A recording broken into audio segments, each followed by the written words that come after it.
एक अनूठी यात्रा पर हम निकलते हैं।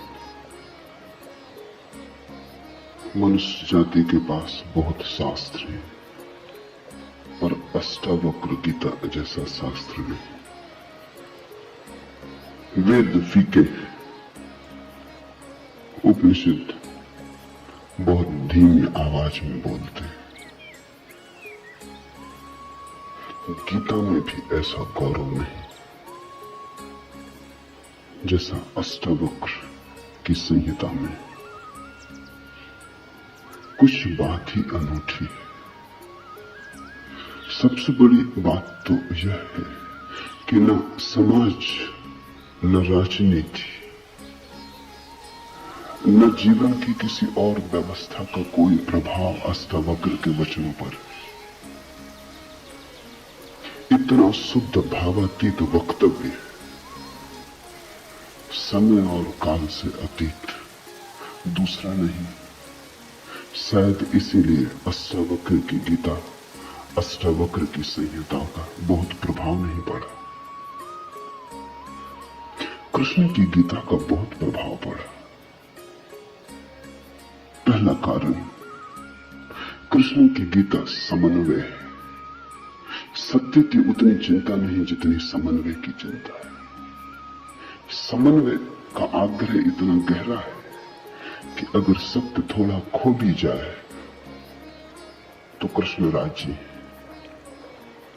कृष्ण की गीता खिचड़ी जैसी है, इसलिए सभी को भाती है क्योंकि सभी का कुछ न कुछ उसमें मौजूद है। ऐसा कोई संप्रदाय खोजना मुश्किल है जो गीता में अपनी वाणी न खोज ले। ऐसा कोई व्यक्ति खोजना मुश्किल है जो गीता में अपने लिए कोई सहारा न खोज ले। इन सब के लिए अष्टावक्र की गीता बड़ी कठिन होगी। अष्टावक्र समन्वयवादी नहीं, सत्यवादी। सत्य जैसा है वैसा कहा है, बिना किसी लाग लपेट के। सुनने वाले की चिंता नहीं, सुनने वाला समझेगा नहीं समझेगा इसकी भी चिंता नहीं। सत्य का ऐसा शुद्धतम वक्तव्य न पहले कहीं हुआ, न फिर बाद में कभी हो सका। कृष्ण की गीता लोगों को प्रिय है क्योंकि अपना अर्थ निकाल लेना बहुत सुगम है। कृष्ण की गीता काव्यात्मक है। 2-2-5 भी हो सकते हैं, 2-2-3 भी हो सकते हैं। अष्टावक्र के साथ कोई खेल संभव नहीं, वहां 2-2-4 भी होते। अष्टावक्र का वक्तव्य शुद्ध गणित का वक्तव्य। वहां काव्य को जरा भी जगह नहीं, वहां कविता के लिए जरा सी भी छूट नहीं। जैसा है वैसा कहा है, किसी तरह का समझौता नहीं। कृष्ण की गीता पढ़ो तो भक्त अपना अर्थ निकाल लेता है क्योंकि कृष्ण ने भक्ति की भी बात की। कर्मयोगी अपना अर्थ निकाल लेता है क्योंकि कृष्ण ने कर्मयोग की भी बात की। ज्ञानी अपना अर्थ निकाल लेता है क्योंकि कृष्ण ने ज्ञान की भी बात की। कृष्ण कहीं भक्ति को सर्वश्रेष्ठ कहते हैं, कहीं ज्ञान को सर्वश्रेष्ठ कहते हैं, कहीं कर्म को सर्वश्रेष्ठ कहते हैं। कृष्ण का वक्तव्य बहुत राजनीतिक है। वो राजनेता थे, कुशल राजनेता थे। सिर्फ राजनेता थे इतना ही कहना उचित नहीं, कुटिल राजनीतिज्ञ थे, डिप्लोमेट थे। उनके वक्तव्य में बहुत सी बातों का ध्यान रखा गया, इसलिए सभी को गीता भा जाती है। इसलिए तो गीता पर हजारों टीकाएं हैं, अष्टावक्र पर कोई चिंता नहीं करता। क्योंकि अष्टावक्र के साथ राजी होना हो तो तुम्हें अपने को छोड़ना पड़ेगा। बेशर्त तुम अपने को न ले जा सकोगे, तुम पीछे रहोगे तो ही जा सकोगे। कृष्ण के साथ तुम अपने को ले जा सकते हो। कृष्ण के साथ तुम्हें बदलने की कोई भी जरूरत नहीं। कृष्ण के साथ तुम मौजू पढ़ सकते हो। इसलिए सभी सांप्रदायिकों ने कृष्ण की गीता पर टीकाएं लिखी। शंकर ने, रामानुज ने, निम्बार्क ने, बल्लभ ने, सबने अपने अर्थ निकाल लिए। कृष्ण ने कुछ ऐसी बात कही है जो बहुअर्थी है, इसलिए मैं कहता हूं काव्यात्मक है। कविता में से मन चाहे अर्थ निकल सकते हैं। कृष्ण का वक्तव्य ऐसा है जैसे वर्षा में बादल गिरते, जो चाहो देख लो। कोई देखता हाथी की सूंड, कोई चाहे गणेश जी को देख ले। किसी को कुछ भी नहीं दिखाई पड़ता, वो कहता कहां की फिजूल बातें कर रहे हो, बादल ही, धुआं, इसमें कैसी आकृतियां देख रहे हो। पश्चिम में वैज्ञानिक मन के परीक्षण के लिए स्याही के धब्बे ब्लॉटिंग पेपर पर डाल देते हैं और व्यक्ति को कहते हैं देखो इसमें क्या दिखाई पड़ता है। व्यक्ति गौर से देखता है, उसे कुछ न कुछ दिखाई पड़ता है। वहां कुछ भी नहीं, सिर्फ ब्लॉटिंग पेपर पर स्याही के धब्बे बेतरतीब फेंके गए, सोच विचार के भी फेंके नहीं गए हैं, ऐसे ही बोतल उड़ेल दी है। लेकिन देखने वाला कुछ न कुछ खोज लेता है। जो देखने वाला खोजता है वो उसके मन में वो आरोपित कर लेता। तुमने भी देखा होगा, दीवार पर वर्षा का पानी पड़ता है, लकीरें खिंच जाती, कभी आदमी की शक्ल दिखाई पड़ती, कभी घोड़े की शक्ल दिखाई पड़ती। तुम जो देखना चाहते हो आरोपित कर लेते हो। रात के अंधेरे में कपड़ा टंगा, भूत प्रेत दिखाई पड़ जाते। कृष्ण की गीता ऐसी ही है, जो तुम्हारे मन में है दिखाई पड़ जाए। तो शंकर ज्ञान देख लेते हैं, रामानुज भक्ति देख लेते हैं, तिलक कर्म देख लेते हैं, और सब अपने घर प्रसन्नचित लौट आते कि ठीक कृष्ण वही कहते हैं जो हमारी मान्यता है। इमर्सन ने लिखा है कि एक बार एक पड़ोसी प्लेटो की किताबें उनसे मांग के ले गया। अब प्लेटो 2000 साल पहले हुआ और दुनिया के थोड़े से अनूठे विचारकों में से एक। कुछ दिनों बाद इमर्सन ने कहा किताबें पढ़नी हो तो वापस कर लें। वो पड़ोसी लौटा गया। इमर्सन ने पूछा कैसी लगी। उस आदमी ने कहा कि ठीक इस आदमी प्लेटो के विचार मुझसे मिलते जुलते। कई दफे तो मुझे ऐसा लगा कि इस आदमी को मेरे विचारों का पता कैसे चल गया। प्लेटो 2000 साल पहले हुआ। इसको शक हो रहा है कि इसने कहीं मेरे विचार तो नहीं चुरा लिए।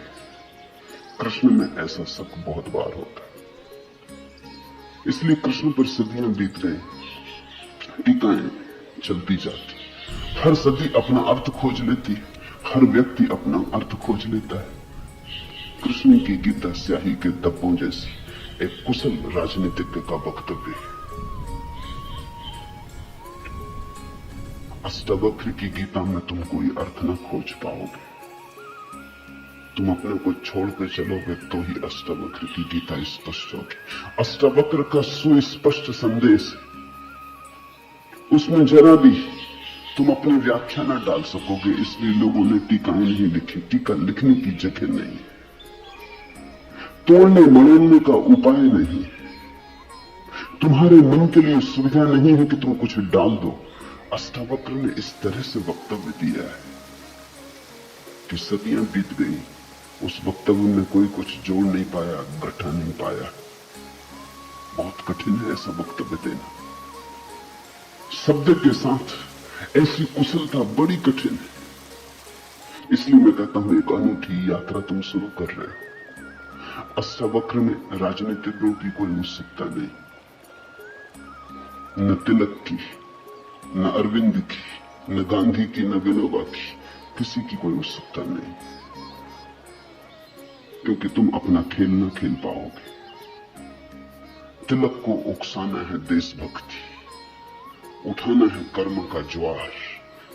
कृष्ण की गीता सहयोगी बन जाती। कृष्ण हर किसी को कंधा देने को तैयार है। कोई भी चला लो गोली उनके कंधे पर रख, वो राजी। कंधा उनका, पीछे छिपने की तुम्हें सुविधा है। और उनके पीछे से गोली चलाओ तो गोली भी बहुमूल्य मालूम पड़ती। अष्टावक्र किसी को कंधे पे हाथ भी नहीं रखने देते। इसलिए गांधी की कोई उत्सुकता नहीं, तिलक की कोई उत्सुकता नहीं, अरविंद विनोबा को कुछ लेना देना नहीं, क्योंकि तुम कुछ थोप ना सकोगे। राजनीति की सुविधा नहीं है। अष्टावक्र राजनीतिक पुरुष नहीं। ये पहली बात ख्याल में रख लेनी जरूरी है। ऐसा सुस्पष्ट खुले आकाश जैसा वक्तव्य जिसमें बादल है ही नहीं, तुम कोई आकृति देख ना पाओगे। आकृति छोड़ोगे सब, बनोगे निराकार, अरूप के साथ जोड़ोगे संबंध, तो अष्टावक्र समझ में आएंगे। अष्टावक्र समझना चाहो तो ध्यान की गहराई में उतरना होगा। कोई व्याख्या से काम होने वाला नहीं। और ध्यान के लिए भी अष्टावक्र नहीं कहते कि तुम बैठ के राम राम जपो।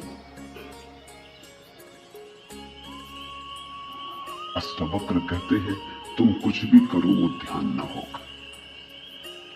करता जहां है वहां ध्यान कैसा।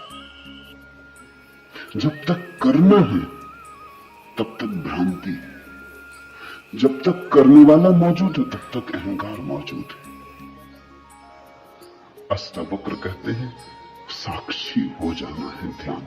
जहां करता छूट जाता तुम सिर्फ देखने वाले रह जाते। दृष्टा मात्र हो जाने में ही दर्शन, दृष्टा मात्र हो जाने में ही ध्यान, दृष्टा मात्र हो जाने में ही ज्ञान।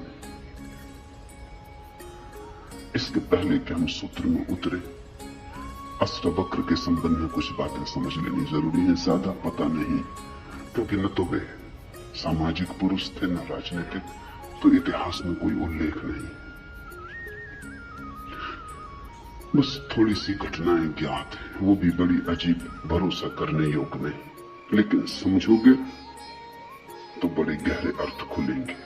पहली घटना, अष्टावक्र पैदा हुए उसके पहले की, पीछे का तो कुछ पता नहीं। गर्भ की घटना, पिता बड़े पंडित,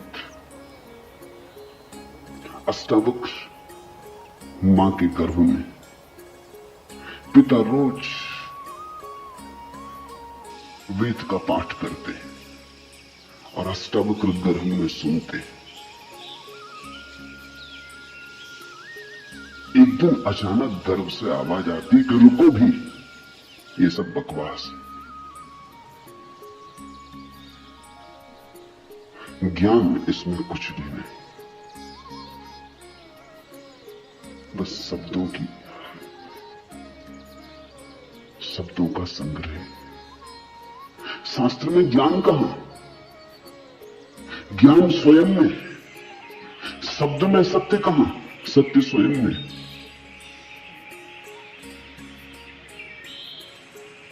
पिता स्वभावतः नाराज हुए। एक तो पिता, फिर पंडित, और गर्भ में छिपा हुआ बेटा इस तरह की बात कहे, अभी पैदा भी नहीं हुआ। क्रोध में आ गए, आग बबूला हो गए। पिता का अहंकार चोट खा गया। फिर पंडित का अहंकार, बड़े पंडित थे, बड़े विवादी थे, शास्त्रार्थी थे। क्रोध में अभिशाप दे दिया कि जब पैदा होगा तो 8 अंगों से टेढ़ा होगा, इसलिए नाम अष्टावक्र। 8 जगह से कुबड़े पैदा हुए, 8 जगह से ऊंट की भांति इर्छे तिरछे। पिता ने क्रोध में शरीर को विक्षत कर दिया। ऐसी और भी कथाएं हैं। कहते हैं बुद्ध जब पैदा हुए तो खड़े खड़े पैदा हुए। मां खड़ी थी वृक्ष के तले, खड़े खड़े मां खड़ी थी, खड़े खड़े पैदा हुए। जमीन पर गिरे नहीं कि चले, 7 कदम चले। 8वें कदम पर रुककर 4 आर्य सत्यों की घोषणा की कि जीवन दुख है। अभी 7 कदम ही चले हैं पृथ्वी पर कि जीवन दुख है।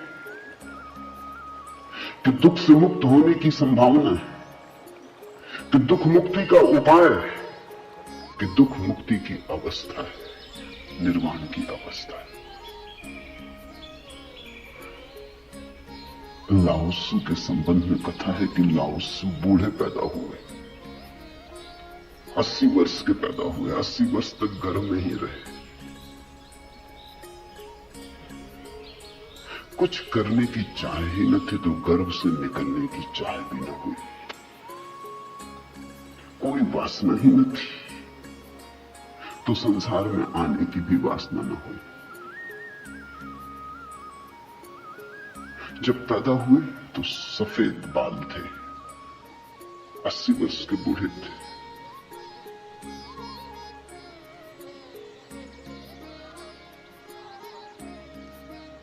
जरथुस्त्र के संबंध में कथा है कि जब जरथुस्त्र पैदा हुए तो पैदा होते से ही खिलखिला के हंसे, मगर इन सबको मात कर दिया अष्टावक्र। ये तो पैदा होने की बात है। अष्टावक्र ने अपना पूरा वक्तव्य दे दिया पैदा होने के पहले। ये कथाएं महत्वपूर्ण हैं। इन कथाओं में इन व्यक्तियों के जीवन की सारी सार संपदा है, निचोड़ है। बुद्ध ने जो जीवन भर में कहा उसका निचोड़। बुद्ध ने अष्टांगिक मार्ग का उपदेश दिया तो 7 कदम चले, 8वें पर रुक गए। 8 अंग है कुल। पहुंचने की अंतिम अवस्था है सम्यक समाधि। उस समाधि की अवस्था में ही पता चलता है जीवन के पूरे सत्य का। वो 4 आर्य सत्यों की घोषणा करती। लाओत्सु बूढ़ा पैदा हुआ। लोगों को 80 साल लगते तब भी ऐसी समझ नहीं आ पाती। बूढ़े होकर भी लोग बुद्धिमान कहां हो पाते। बूढ़ा होना और बुद्धिमान होना पर्यायवाची तो नहीं। बाल तो धूप में भी पकाए जा सकते हैं। लाओत्सु की कथा इतना ही कहती है कि अगर जीवन में त्वरा हो, तीव्रता हो, तो जो 80 साल में घटता है वो 1 क्षण में घट सकता है। प्रज्ञा की तीव्रता हो तो 1 क्षण में घट सकता है। बुद्धि मलिन हो तो 80 साल में भी कहां घटता है।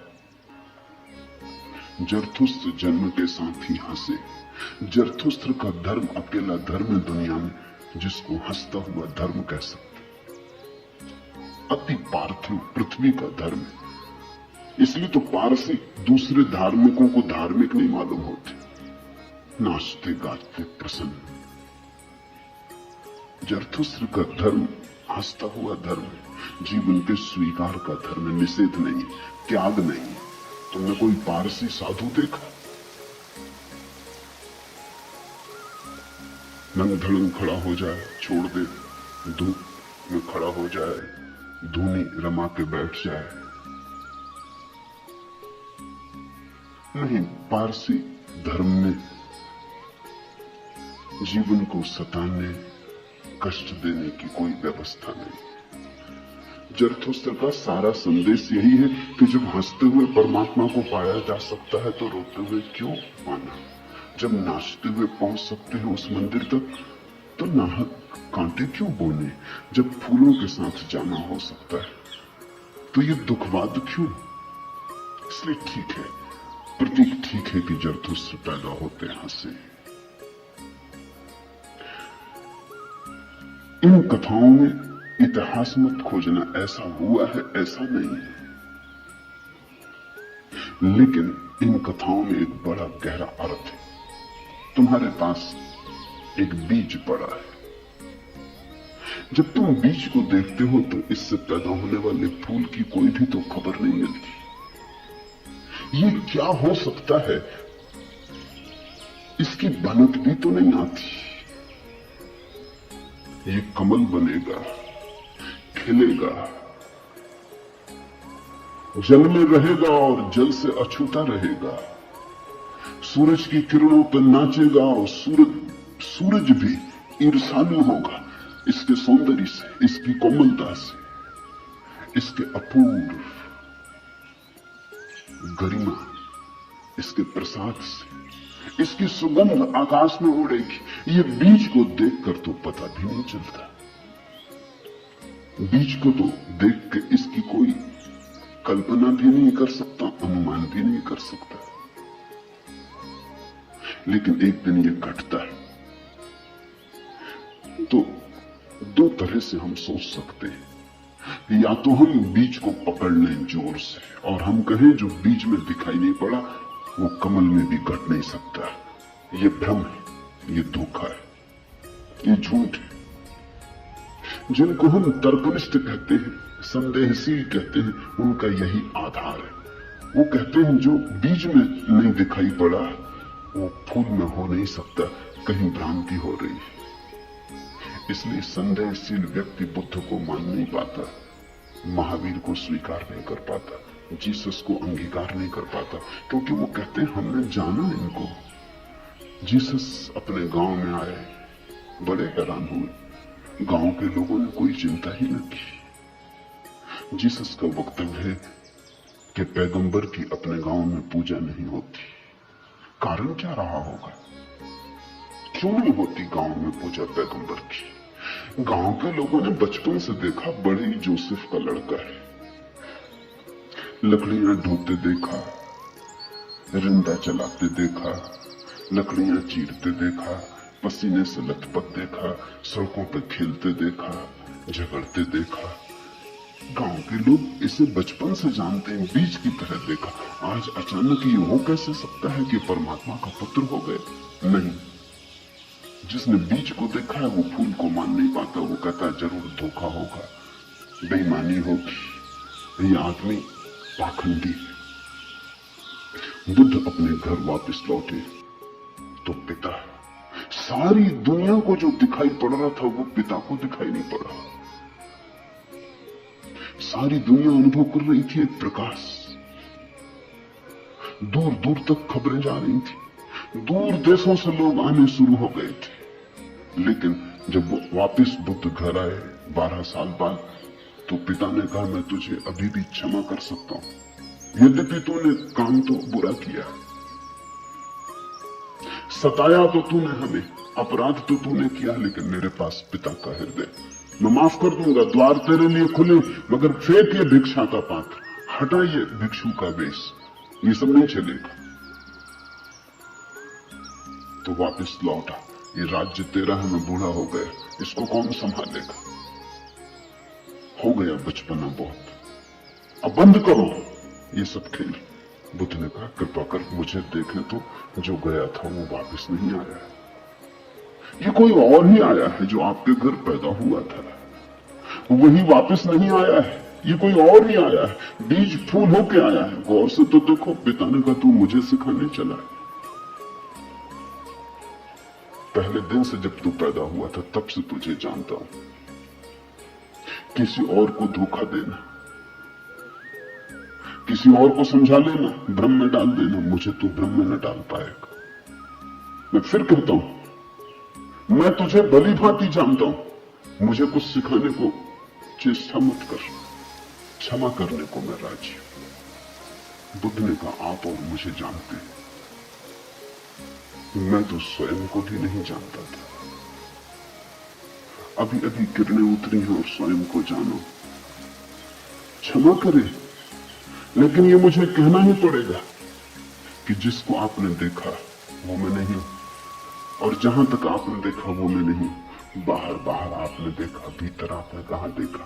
मैं आपसे पैदा हुआ हूं, लेकिन आपने मुझे निर्मित नहीं किया। मैं आपसे आया हूं जैसे एक रास्ते से कोई राहगीर आता है, लेकिन रास्ता और राहगीर का क्या लेना देना? कल रास्ता कहने लगे कि मैं तुझे पहचानता हूं, तू मेरे ही से तो होकर आया, ऐसे ही आप कह रहे हैं आपके पहले भी मैं था, जन्मों जन्मों से मेरी यात्रा चल रही, आपसे गुजरा जरूर, ऐसा मैं औरों से भी गुजरा हूं, और भी मेरे पिता थे, और भी मेरी माताएं थी, लेकिन मेरा होना बड़ा अलग थलग है, कठिन है, बहुत अति कठिन है। अगर बीज देखा तो फूल पर भरोसा नहीं आता, एक तो ढंग है अश्रद्धालु का, तर्कवादी का, संदेहशील का, कि वो कहता है बीज को हम पहचानते हैं तो फूल हो नहीं सकता, हम कीचड़ को जानते हैं उस कीचड़ से कमल हो कैसे सकता है, सब गलत, सपना होगा, भ्रांति होगी, किसी मोहजाल में पड़ गए होगे, किसी ने धोखा दे दिया, कोई जादू, कोई तिलिस्म। एक तो ये रास्ता है, एक रास्ता है श्रद्धालु का, प्रेमी का, भक्त का, सहानुभूति से भरे हृदय का। वो फूल को देखता है और फूल से पीछे की तरफ यात्रा करता है। वो कहता है जब फूल में ऐसा सुगंध हुई, जब फूल में ऐसी विभा प्रकट हुई, जब फूल में ऐसी प्रतिभा, जब फूल में ऐसा कुंवारापन दिखा, तो जरूर बीज में भी रहा होगा, क्योंकि जो फूल में हुआ है वो बीज में न हो तो हो ही नहीं सकता। ये सारी कथाएं घटी हैं ऐसा नहीं। जिन्होंने अष्टावक्र के फूल को देखा उनको ये ख्याल न आया कि जो आज हुआ है वो कल भी रहा होगा, छिपा था, अवगुंठित था, पर्दे में पड़ा था। जो आज है अंत में है वो प्रथम भी रहा होगा, जो मृत्यु के क्षण में दिखाई पड़ रहा है वो जन्म के क्षण में भी मौजूद रहा होगा, अन्यथा पैदा कैसे होता। तो एक तो ढंग है फूल से पीछे की तरफ देखना और एक है बीज से आगे की तरफ देखना।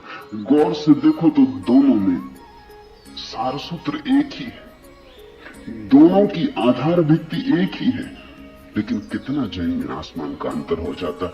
जो बीज वाला है वो भी ये कह रहा है कि जो बीज में नहीं है वो फूल में कैसे हो सकता है, ये उसका तर्क है। फूल वाला भी यही कह रहा है, वो कह रहा है जो फूल में है वो बीज में भी होना ही चाहिए। दोनों का तर्क तो एक है, लेकिन दोनों के देखने के ढंग अलग है। बड़ी अड़चन।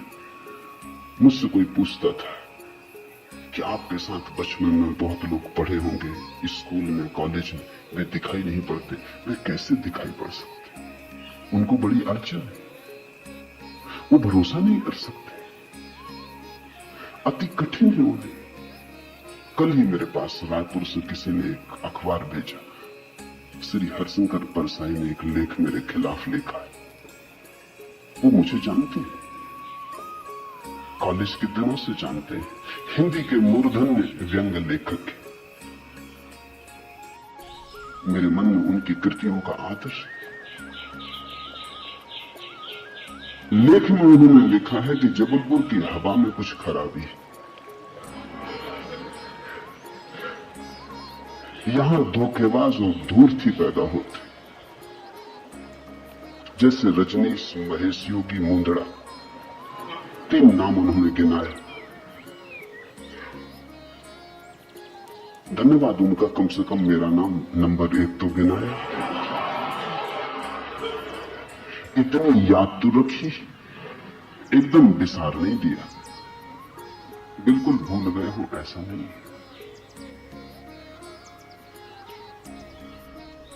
लेकिन अड़चन स्वाभाविक है, सीधी साफ, मैं उनकी बात समझ सकता हूं। ये असंभव है बीज को देखा तो फूल में भरोसा। फिर जिन्होंने फूल को देखा उन्हें बीज में भरोसा मुश्किल हो जाता। तो सभी महापुरुषों की जीवन कथाएं 2 ढंग से लिखी जाती। जो उनके विपरीत है वो बचपन से यात्रा शुरू करते, जो उनके पक्ष में है वो अंत से यात्रा शुरू करते हैं, वो बचपन की तरफ जाते। दोनों एक अर्थ में सही है, लेकिन जो बचपन से यात्रा करके अंत की तरफ जाते हैं वो वंचित रह जाते हैं। उनका सही होना उनके लिए आत्मघाती। जो अंत से यात्रा करते हैं वो पीछे की तरफ जाते हैं, वो धन्यभागी, क्योंकि बहुत कुछ उन्हें अनायास मिल जाता है जो कि पहले तर्कवादियों को नहीं मिल पाता। अब न केवल मैं गलत मालूम होता हूं, मेरे कारण जबलपुर तक की हवा उनको गलत मालूम होती। कुछ भूल हवा पानी में होनी चाहिए। यदि मैं उनको कहना चाहूंगा जबलपुर को कोई हक नहीं मेरे संबंध में, हवा पानी को अच्छा या खराब तय करने का। जबलपुर से मेरा कोई बहुत नाता नहीं, थोड़े दिन वहां था। महेश योगी भी थोड़े दिन वहां थे, उनका भी कोई नाता नहीं। हम दोनों का नाता किसी और जगह से है। उस जगह के लोग इतने सोए हैं कि उन्हें अभी खबर ही नहीं।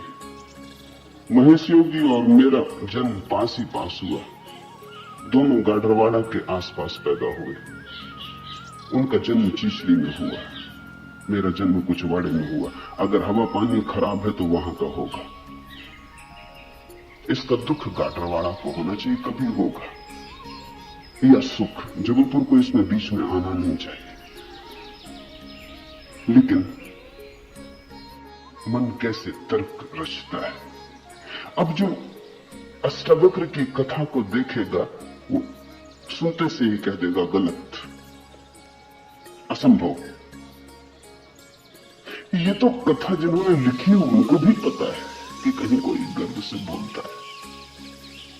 वो तो केवल इतना कह रहे हैं कि जो आखिर में प्रकट हुआ वो गर्भ में मौजूद रहा होगा। जो वाणी आखिर में खिली वो किसी न किसी गहरे तल पर गर्भ में भी मौजूद रही होगी, अन्यथा खिलती कहां से, आती कहां से? सुनने से थोड़ी कुछ आता है, हर चीज के पीछे कारण है। नहीं देख पाए हो हम, लेकिन था तो मौजूद। ये सारी कथाएं इसी का सूचक देती हैं। अष्टावक्र के संबंध में दूसरी बात जो ज्ञात है वो है जब वे 12 वर्ष के थे। बस दो ही बातें ज्ञात हैं। तीसरी उनकी अष्टावक्र गीता है, या कुछ लोग कहते हैं अष्टावक्र संहिता। जब वे 12 वर्ष के थे तो एक बड़ा विशाल शास्त्रार्थ जनक ने रचा। जनक सम्राट थे और उन्होंने सारे देश के पंडितों को निमंत्रण दिया और उन्होंने 1000 गायें राजमहल के द्वार पर खड़ी कर दी और उन्होंने गायों के सींगों पर सोना मढ़ दिया और हीरे जवाहरात लटका दिए और कहा जो भी विजेता होगा वो इन गायों को हाँक के ले जाए। बड़ा विवाद हुआ। अष्टावक्र के पिता भी उस विवाद में गए। खबर आई सांझ होते होते कि पिता हार रहे। सबसे तो जीत चुके थे, वंदन नाम के एक पंडित से हारे जा रहे। ये खबर सुन के अष्टावक्र भी राजमहल पहुंच गया। सभा सजी थी, विवाद अपनी आखिरी चरम अवस्था में था, निर्णायक घड़ी करीब आती थी। पिता के हारने की स्थिति बिल्कुल पूरी तय हो चुकी थी। अब हारे तब हारे की अवस्था थी। अष्टावक्र दरबार में भीतर चला गया। पंडितों ने उसे देखा, महापंडित इकट्ठे थे। उसका 8 अंगों से टेढ़ा मेढ़ा शरीर, वो चलता तो भी देख के लोगों को हंसी आती।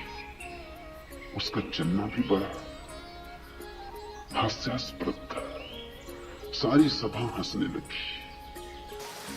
अष्टावक्र भी खिल के हंसा। जनक ने पूछा, और सब हंसते हैं वो तो मैं समझ गया क्यों हंसते, लेकिन बेटे तू क्यों हंसा? अष्टावक्र ने कहा, मैं इसलिए हंस रहा हूं कि इन चम्हारों की सभा में सत्य का निर्णय हो रहा है। बड़ा आदमी अंधा रहा होगा। ये चम्हार यहां क्या कर रहे? सन्नाटा छा गया। चम्हार? सम्राट ने पूछा, तेरा मतलब? उसने कहा, सीधी सी बात है, इनको चमड़ी ही दिखाई पड़ती, मैं नहीं दिखाई पड़ता। मुझसे सीधा साधा आदमी खोजना मुश्किल है, वो तो इनको दिखाई ही नहीं पड़ता। इनको आड़ा टेढ़ा शरीर दिखाई पड़ता है। ये चम्हार है, ये चमड़ी के पारखी। राजन, मंदिर के टेढ़े होने से कहीं आकाश टेढ़ा होता है।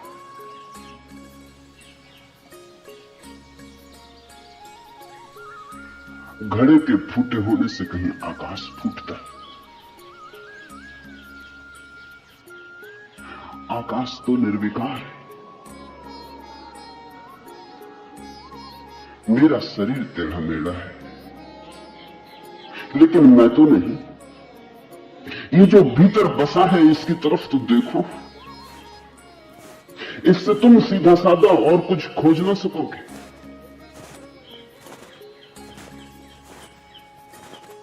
ये बड़ी चौंकाने वाली घोषणा थी। सन्नाटा छा गया होगा।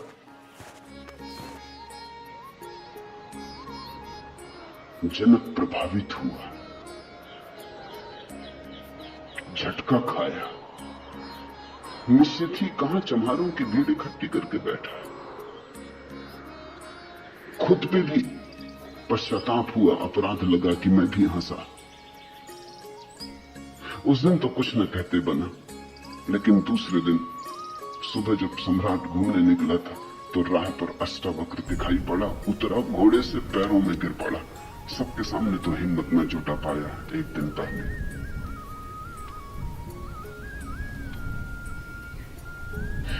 दिन पहले तो कहा था, बेटे तू क्यों हंसता है? 12 साल का लड़का था। उम्र तौली थी, आज उम्र नहीं तौली। आज घोड़े से उतर गया, पैर पर गिर पड़ा, साष्टांग दंडवत, और कहा, पधारे राजमहल, मेरी जिज्ञासाओं का समाधान करें। हे प्रभु, आए मेरे घर। बात मेरी समझ में आ गई। रात भर मैं सो ना सका। ठीक ही कहा, शरीर को ही जो पहचानते हैं उनकी पहचान गहरी कहां। आत्मा के संबंध में विवाद कर रहे हैं और अभी भी शरीर में रस और विरस पैदा होता है, घृणा, आकर्षण पैदा होता है।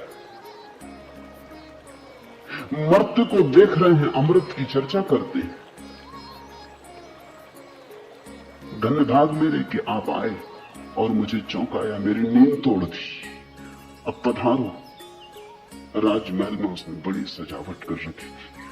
स्वर्ण सिंहासन पर बिठाया था इस 12 साल के अष्टावक्र को, और उससे जिज्ञासा की। पहला सूत्र जनक की जिज्ञासा है। जनक ने पूछा है, अष्टावक्र ने समझाया है। इससे ज्यादा अष्टावक्र के संबंध में और कुछ पता नहीं, और कुछ पता होने की जरूरत भी नहीं। काफी है, इतना बहुत है। हीरे बहुत होते भी नहीं, कंकड़ पत्थर ही बहुत होते हैं। हीरा एक भी काफी होता है। ये 2 छोटी सी घटनाएं हैं। एक तो जन्म के पहले की गर्व से आवाज और घोषणा कि क्या पागलपन में पड़े हो, शास्त्र में उलझे हो, शब्द में उलझे हो, जागो। ये ज्ञान नहीं, ये सब उधार है, ये सब बुद्धि का ही जाल है, अनुभव नहीं। इसमें रंच मात्र भी सार नहीं। कब तक अपने को भरमाए रखोगे? और दूसरी घटना, राजमहल में हंसना पंडितों का और कहना अष्टावक्र का कि जीवन में देखने की 2 दृष्टियां हैं, एक आत्मदृष्टि, एक चरम दृष्टि। चम्हार चमड़ी को देखता है, प्रज्ञावान आत्मा को देखता है। तुमने गौर किया, चम्हार तुम्हारे चेहरे की तरफ देखते नहीं, वो जूते को ही देखता। असल में चम्हार जूते को देख के सब पहचान लेता तुम्हारे संबंध में कि आर्थिक हालत कैसी है, सफलता मिल रही कि विफलता मिल रही, भाग्य कैसा चल रहा, वो सब जूते में लिखा है। जूते की सिलवटें कह देती, जूते की दशा कह देती, जूते में तुम्हारी आत्मकथा लिखी, चम्हार पढ़ लेता। जूते में चमक, जूते का ताजा और नया होना, चम्हार तुमसे प्रसन्नता से मिलता है। जूता ही उसके लिए तुम्हारी आत्मा का सबूत है। दर्जी कपड़े देखता है, तुम्हारा कोट कपड़ा देख के समझ लेता हालत कैसी। सबकी अपनी बंधी हुई दृष्टियां हैं। सिर्फ आत्मवान ही आत्मा को देखता है, उसकी कोई दृष्टि नहीं है। उसके पास दर्शन। एक छोटी घटना और जो अष्टावक्र के जीवन से संबंधित नहीं, रामकृष्ण और विवेकानंद के जीवन से संबंधित है, लेकिन अष्टावक्र से उसका जोड़ है। फिर हम सूत्रों में प्रवेश करें। विवेकानंद रामकृष्ण के पास आए तब उनका नाम नरेंद्रनाथ था। विवेकानंद बाद में रामकृष्ण ने उनको पुकारा। जब आए रामकृष्ण के पास तो अति विवादी थे, नास्तिक थे, तर्कवादी थे, हर चीज के लिए प्रमाण चाहते थे। कुछ चीजें हैं जिनके लिए कोई प्रमाण नहीं। मजबूरी है, परमात्मा के लिए कोई प्रमाण नहीं है और प्रमाण नहीं। प्रेम के लिए कोई प्रमाण नहीं है और प्रमाण नहीं। सौंदर्य के लिए कोई प्रमाण नहीं है और प्रमाण नहीं है। अगर मैं कहूं देखो ये खजूरेना के वृक्ष कैसे सुंदर, और तुम कहो हमें तो कोई सौंदर्य दिखाई नहीं पड़ता, वृक्ष जैसे वृक्ष, सिद्ध करें मुश्किल हो जाए। कैसे सिद्ध करें कि सुंदर है? सुंदर होने के लिए सौंदर्य की परख चाहिए और तो कोई उपाय नहीं। आंख चाहिए और तो कोई उपाय नहीं। कहते हैं मजनू ने कहा कि लैला को जानना हो तो मजनू की आंख चाहिए। ठीक कहा। लैला को देखने का और कोई उपाय ही नहीं। मजनू को बुलाया था उसके गांव के राजा ने, वो कहा था तू पागल है, मैं तेरी लैला को जानता हूं, साधारण सी लड़की है, काली कलूटी, कुछ खास नहीं, तुझ पे मुझे दया आती। ये मेरे राजमहल की 12 लड़कियां खड़ी, ये इस देश की सुंदरतम स्त्रियां, इनमें से तू कोई भी चुन ले, ये तुझे रोते देख के मेरा भी प्राण रोता है।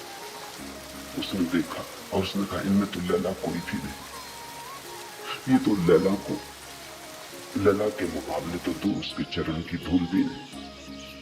सम्राट कहने लगा मजनू तू पागल है। मजनू ने कहा ये हो सकता है, लेकिन एक बात आपसे कहना चाहता हूं, लैला को देखना हो तो मजनू की आंख चाहिए।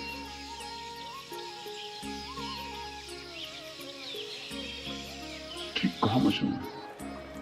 अगर वृक्षों के सौंदर्य को देखना हो तो कला की आंख चाहिए और कोई प्रमाण नहीं। अगर किसी के प्रेम को पहचानना हो तो प्रेमी का हृदय चाहिए और कोई प्रमाण नहीं। और परमात्मा तो इस जगत के सारे सौंदर्य और सारे प्रेम और सारे सत्य का इकट्ठा नाम है। उसके लिए तो ऐसा निर्विकार चित्त चाहिए, ऐसा साक्षी भाव चाहिए जहां कोई शब्द न रह जाए, कोई विचार न रह जाए, कोई तरंग न उठे, वहां कोई धूल न रह जाए, मन की और चित्त का दर्पण परिपूर्ण शुद्ध हो। प्रमाण कहां? रामकृष्ण से विवेकानंद ने कहा प्रमाण चाहिए। है परमात्मा तो प्रमाण थे। और विवेकानंद को देखा रामकृष्ण ने। बड़ी थी संभावना इस युवक की, बड़ी थी यात्रा इसके भविष्य की, बहुत कुछ होने को पड़ा था इसके भीतर, बड़ा खजाना था, उससे ये अपरिचित है। रामकृष्ण ने देखा, इस युवक के पिछले जन्मों में झांका, ये बड़ी संपदा, बड़े पुण्य की संपदा लेकर आ रहा है। ये ऐसे ही तर्क में दबा न रह जाए। कराए उठा होगा पीड़ा और करुणा से रामकृष्ण का हृदय। उन्होंने कहा छोड़, प्रमाण वगैरह बाद में सोच लेंगे, मैं जरा बूढ़ा हुआ, मुझे पढ़ने में अड़चन होती, तू अभी जवान, तेरी आंख अभी तेज, ये किताब पढ़ी, इसे तू पढ़। वो थी अष्टावक्र गीता, जरा मुझे सुना दे। कहते हैं विवेकानंद को इसमें तो कुछ अड़चन न मालूम पड़ी, यह आदमी कुछ ऐसी तो कोई खास बात नहीं मांग रहा है। 2-4 सूत्र पढ़े और एक घबराहट और रोआ रोआ कपने लगा। और विवेकानंद ने कहा मुझसे नहीं पढ़ा जाता। रामकृष्ण ने कहा पढ़ भी, इसमें हर्ज क्या है, तेरा क्या बिगाड़ लेगी ये किताब, तू जवान है अभी, तेरी आंख अभी ताजी, और मैं बूढ़ा हुआ, मुझे पढ़ने में दिक्कत होती है, और ये किताब मुझे पढ़नी तो तू पढ़ के सुना दे। कहते उस किताब को सुनाते सुनाते ही विवेकानंद डूब गए। रामकृष्ण ने देखा इस व्यक्ति के भीतर बड़ी संभावना है, बड़ी शुद्ध संभावना है, जैसी एक बोधिसत्व की होती, जो कभी न कभी बुद्ध होना जिसका निर्णय थे। आज नहीं कल भटके कितना ही बुद्धत्व जिसके पास चला आ रहा है। क्यों अष्टावक्र की गीता रामकृष्ण ने कही कि तू पढ़ के मुझे सुना दे, क्योंकि इससे ज्यादा शुद्धतम वक्तव्य और कोई नहीं। ये शब्द भी अगर तुम्हारे भीतर पहुंच जाएं तो तुम्हारी सोई हुई आत्मा को जगाने लगेंगे। ये शब्द तुम्हें तरंगायित करेंगे, ये शब्द तुम्हें आह्लादित करेंगे, ये शब्द तुम्हें झकझोरेंगे। इन शब्दों के साथ क्रांति घटित हो सकती है। अष्टावक्र की गीता को मैंने यूं ही नहीं चुना है और जल्दी नहीं चुना, बहुत देर करके चुना है, सोच विचार के। दिन थे जब मैं कृष्ण की गीता पर बोला, क्योंकि भीड़ भाड़ मेरे पास थी। भीड़ भाड़ के लिए अष्टावक्र गीता का कोई अर्थ न था। बड़ी चेष्टा करके भीड़ भाड़ से छुटकारा पाया है। अब तो थोड़े से विवेकानंद यहां है।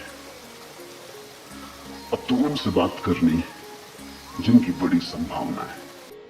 उन थोड़े से लोगों के साथ मेहनत करनी है जिनके साथ मेहनत का परिणाम हो सकता है।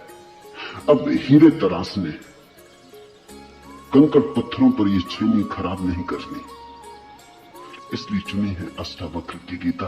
तुम तैयार हुए हो इसलिए चुनी।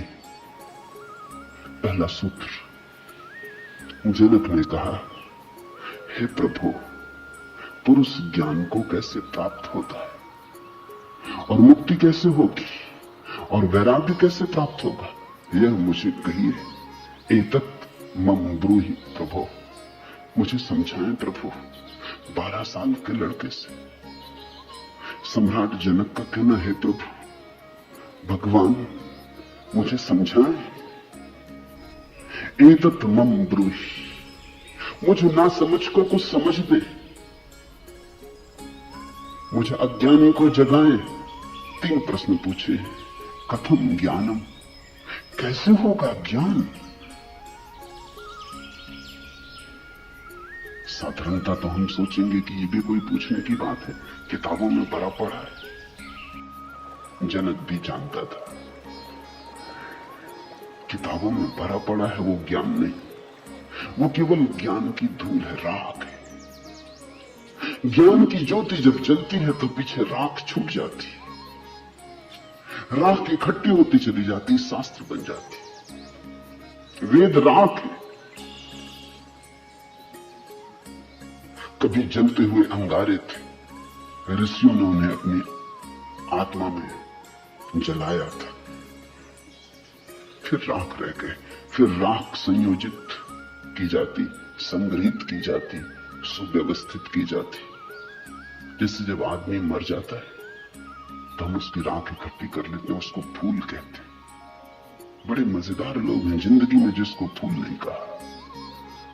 उसकी हड्डी वड्डियां इकट्ठी कर लाते, कहते फूल संजोला है, फिर संभाल कर रखते, मंजूसा बनाते।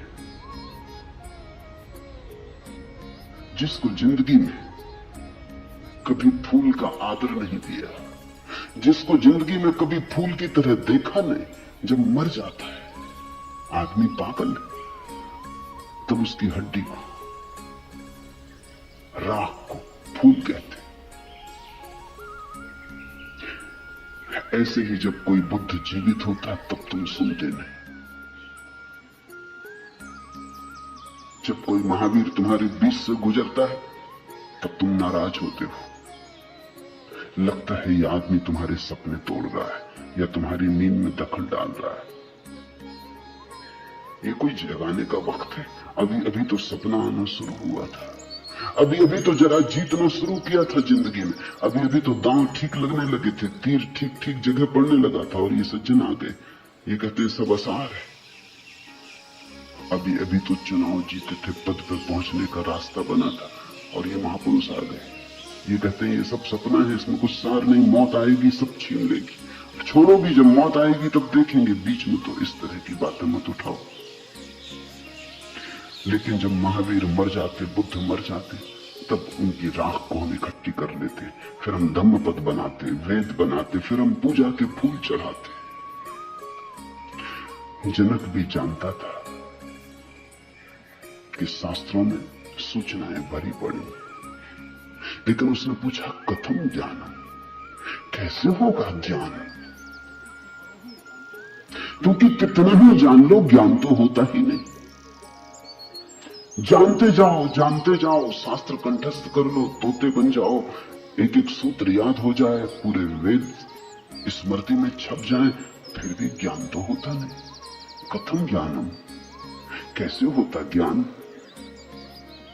कथम मुक्ति,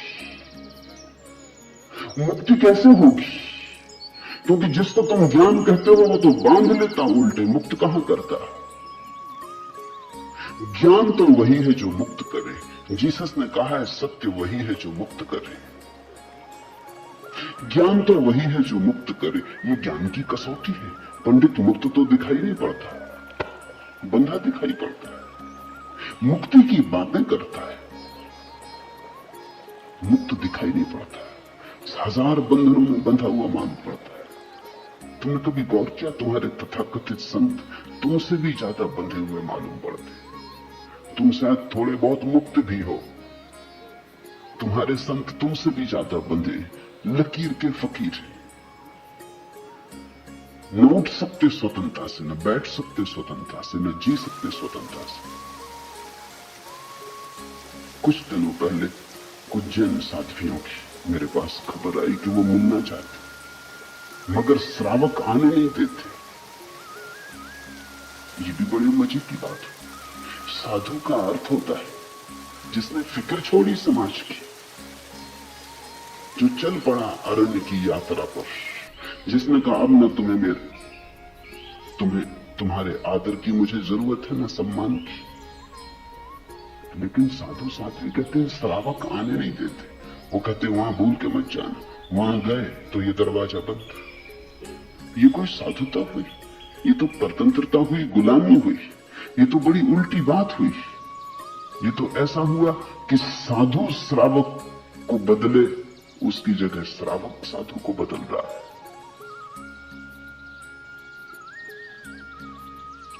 एक मित्र ने आके मुझे कहा, एक जैन साध्वी आपकी किताबें पढ़ती लेकिन चोरी से, टेप भी सुनना चाहती लेकिन चोरी से, और अगर कभी किसी के सामने आपका नाम भी ले दो तो वो इस तरह हो जाती जैसे उसने कभी आपका नाम सुना ही नहीं। ये मुक्ति हुई। जनक ने पूछा कथम मुक्ति, कैसे होती मुक्ति, क्या है मुक्ति? उस ज्ञान को मुझे समझाएं जो मुक्त कर देता है। स्वतंत्रता मनुष्य की सबसे महत्वपूर्ण आकांक्षा है। सब पालो, लेकिन गुलामी अगर रही तो छिपती। सब मिल जाए, स्वतंत्रता न मिले तो कुछ भी नहीं मिला। मनुष्य चाहता है खुला आकाश, कोई सीमा ना हो। वो मनुष्य की अंतरतम निगूढ़तम आकांक्षा है, जहां कोई सीमा ना हो, कोई बाधा ना हो। इसी को परमात्मा होने की आकांक्षा कहो, मोक्ष की आकांक्षा कहो। हमने ठीक शब्द चुना है, मोक्ष। दुनिया की किसी भाषा में ऐसा प्यारा शब्द नहीं। स्वर्ग, फिरदौस, इस तरह के शब्द हैं, लेकिन उन शब्दों में मोक्ष की कोई धुन नहीं है। मोक्ष का संगीत ही अनूठा है। उसका अर्थ ही केवल इतना है, ऐसी परम स्वतंत्रता जिस पर कोई बाधा नहीं। स्वतंत्रता इतनी शुद्ध कि जिस पर कोई सीमा नहीं। पूछा जनक ने कैसे होगी मुक्ति और कैसे होगा वैराग्य? हे प्रभु मुझे समझाकर कहिए। अष्टावक्र ने गौर से देखा होगा जनक की तरफ, क्योंकि गुरु के लिए वही पहला काम है कि जब कोई जिज्ञासा करे तो वो गौर से देखे जिज्ञासा किस स्रोत से आती, पूछने वाले ने क्यों पूछा है। उत्तर तो तभी सार्थक हो सकता है जब प्रश्न क्यों किया गया है वो समझ में आ जाए, वो साफ हो जाए। ध्यान रखना, सद्ज्ञान को उपलब्ध व्यक्ति सद्गुरु तुम्हारे प्रश्न का उत्तर नहीं देता, तुम्हें उत्तर देता है। तुम क्या पूछते हो इसकी फिक्र कम है, तुमने क्यों पूछा है, तुम्हारे पूछने के पीछे अंतर चेतन में छिपा हुआ जाल क्या है?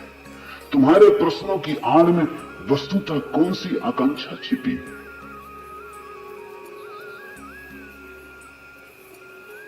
दुनिया में 4 तरह के लोग हैं, ज्ञानी, मुमुक्षु, अज्ञानी, मूढ़।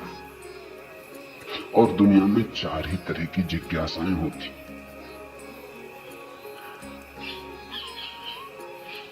ज्ञानी की जिज्ञासा तो निःशब्द होती।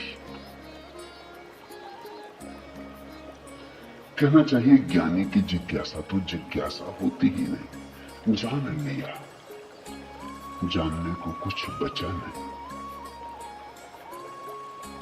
पहुंच गए,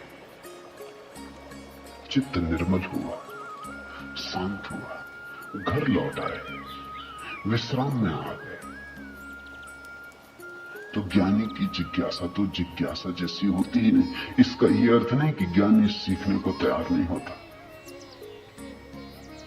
ज्ञानी तो सरल छोटे बच्चे की भांति हो जाता है, सदा तत्पर सीखने को। जितना ज्यादा तुम सीख लेते हो उतनी ही सीखने की तत्परता बढ़ जाती है। जितने तुम सरल और निष्कपट होते चले जाते हो उतने ही सीखने के लिए तुम खुल जाते हो। आए हवाएं तुम्हारे द्वार खुले पाती, आए सूरज तुम्हारे द्वार पर दस्तक नहीं देनी पड़ती, आए परमात्मा तुम्हें सदा तत्पर पाता है। ज्ञानी ज्ञान को संग्रहित नहीं करता। ज्ञानी सिर्फ ज्ञान की क्षमता को उपलब्ध होता है। इस बात को ठीक से समझ लेना, क्योंकि पीछे ये काम पड़ेगी। ज्ञानी का केवल इतना ही अर्थ है कि जो जानने के लिए बिल्कुल खुला है, जिसका कोई पक्षपात नहीं, जानने के लिए जिसके पास कोई पर्दा नहीं, जिसके पास जानने के लिए कोई पूर्व नियोजित योजना ढांचा नहीं। ज्ञानी का अर्थ है ध्यानी, जो ध्यानपूर्ण। तो देखा होगा अष्टावक्र ने गौर से जनक में झांक के, ये व्यक्ति ज्ञानी तो नहीं, ये ध्यान को तो उपलब्ध नहीं हुआ है। अन्यथा इसकी जिज्ञासा मौन होती, उसमें शब्द ना होते। बुद्ध के जीवन में उल्लेख है, एक फकीर मिलने आया, एक साधु मिलने आया, एक परिव्राजक घुमक्कड़। उसने आके बुद्ध से कहा, पूछने योग्य शब्द मेरे पास नहीं, क्या पूछना चाहता हूं उसे शब्दों में बांधने की मेरे पास कोई कुशलता नहीं। आप तो जानते ही हैं, समझ लें, जो मेरे योग को कहते हैं, ये ज्ञानी की जिज्ञासा है। बुद्ध चुप बैठे रहे, उन्होंने कुछ भी ना कहा।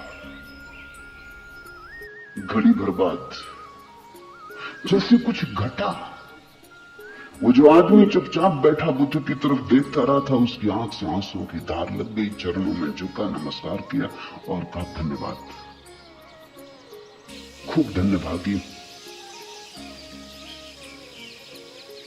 जो लेने आया था आपने दिया। उठ के चला भी गया। उसके चेहरे पे अपूर्व आभा थी, वो नाचता हुआ गया। बुद्ध के आसपास के शिष्य बड़े हैरान हुए। आनंद में पूछा, बनते भगवान, पहेली हो गई। पहले तो याद नहीं, कहता है कि मुझे पता नहीं कैसे पूछूं, पता नहीं किन शब्दों में पूछूं, ये भी पता नहीं क्या पूछने आया हूं। फिर आप तो जानते ही हैं सब, देख लें मुझे जो मेरे लिए जरूरी हो, कहते। पहले तो ये आदमी ही जरा पहेली था, ये कोई ढंग हुआ पूछने का। और जब तुम्हें यही पता नहीं कि क्या पूछना, तो पूछना ही क्यों? पूछना क्या, खूब रही। फिर यही बात खत्म न हुई, आप चुप बैठे सो चुप बैठे रह गए। आपको ऐसा कभी मौन देखा नहीं? कोई पूछता तो आप उत्तर देते। कभी कभी तो ऐसा होता कोई नहीं भी पूछता तो भी आप उत्तर देते। आपकी करुणा सदा बहती रहती। क्या हुआ अचानक कि आप चुप रह गए और आंख बंद हो गई?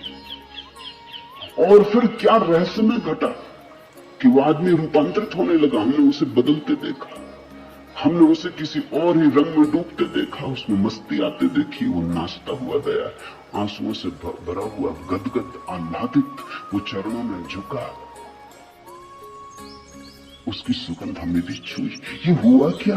आप कुछ बोले नहीं, उसने सुना कैसे? और हम तो इतने दिनों से, वर्षों से आपके पास, हम पर आपकी कृपा कम है क्या? ये प्रसाद जो उसे दिया हमें क्यों नहीं मिलता? लेकिन ध्यान रहे उतना ही मिलता है जितना तुम ले सकते हो। बुद्ध ने कहा सुनो, घोड़े, आनंद से घोड़े की बात की क्योंकि आनंद क्षत्रिय था, बुद्ध का चचेरा भाई था और बचपन से ही घोड़े का बड़ा शौक था। उसे घुड़सवार था, प्रसिद्ध घुड़सवार था, प्रतियोगी था बड़ा। उसने कहा सुन आनंद, बुद्ध ने कहा घोड़े 4 प्रकार के होते। एक तो मारो भी तो भी टस से मस नहीं होते, रद्दी से रद्दी घोड़े, जितना मारो उतना ही हठ योगी हो जाते हैं, बिल्कुल हट बांध के खड़े हो जाते। तुम मारो तो वो जिद बना लेते कि देखें कौन जीतता। फिर दूसरे तरह के घोड़े होते हैं, मारो तो चलते हैं, न मारो तो नहीं चलते, कम से कम पहले से बेहतर। फिर तीसरे तरह के घोड़े होते हैं, कोड़ा फटकारो, मारना काफी जरूरी नहीं, सिर्फ कोड़ा फटकारो, आवाज काफी। और भी कुलीन होते, दूसरे से भी बेहतर। फिर आनंद, तुझे जरूर पता होगा ऐसे भी घोड़े होते कि कोड़े की छाया देख के भागते, फटकारना भी नहीं पड़ता। ये ऐसा ही घोड़ा था, छाया काफी। अष्टावक्र ने देखा होगा गौर से। जब तुम आके मुझसे कुछ पूछते हो तो तुम्हारे प्रश्न से ज्यादा महत्वपूर्ण सवाल तुम हो। कभी कभी तुम्हें भी ऐसा लगता होगा कि तुमने जो नहीं पूछा था वो मैंने उत्तर दिया है, और कभी कभी तुम्हें ऐसा भी लगता होगा कि शायद मैं टाल गया तुम्हारे प्रश्न को, बचाव कर गया, कुछ और उत्तर दे गया हूं। लेकिन सदा तुम्हारी भीतरी जरूरत ज्यादा महत्वपूर्ण। तुम क्या पूछते हो ये उतना महत्वपूर्ण नहीं, क्योंकि तुम्हें खुद ही ठीक पता नहीं तुम क्या पूछते हो, क्यों पूछते हो। उत्तर वही दिया जाता है जिसकी तुम्हें जरूरत है। तुम्हारे पूछने से कुछ तय नहीं होता। देखा होगा अष्टावक्र ने ज्ञानी तो नहीं है जनक, अज्ञानी है। फिर क्या? अज्ञानी भी नहीं, क्योंकि अज्ञानी तो अकड़ीला, अकड़ा से भरा होता है। अज्ञानी तो झुकना जानता ही नहीं। ये तो मुझ 12 साल की उम्र के लड़के के पैरों में झुक गया, साष्टांग दंडवत की। ये अज्ञानी के लिए असंभव है। अज्ञानी तो समझता है कि मैं जानता ही हूं, मुझे कौन समझाएगा। अज्ञानी अगर कभी पूछता भी है तो तुम्हें गलत सिद्ध करने को पूछता है, क्योंकि अज्ञानी तो ये मान के चलता है कि पता तो मुझे है ही, देखें इनको भी पता है या नहीं। अज्ञानी परीक्षा के लिए पूछता है। नहीं, इसकी आंखें जनक की तो बड़ी निर्मल है। मुझ 12 साल के अनजान अपरिचित लड़के को सम्राट होते हुए भी इसने कहा एतत् मम ब्रूहि प्रभु, हे प्रभु मुझे समझा के कहे।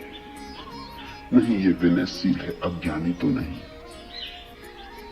मूढ़ है क्या? फिर मूढ़ तो पूछते ही नहीं।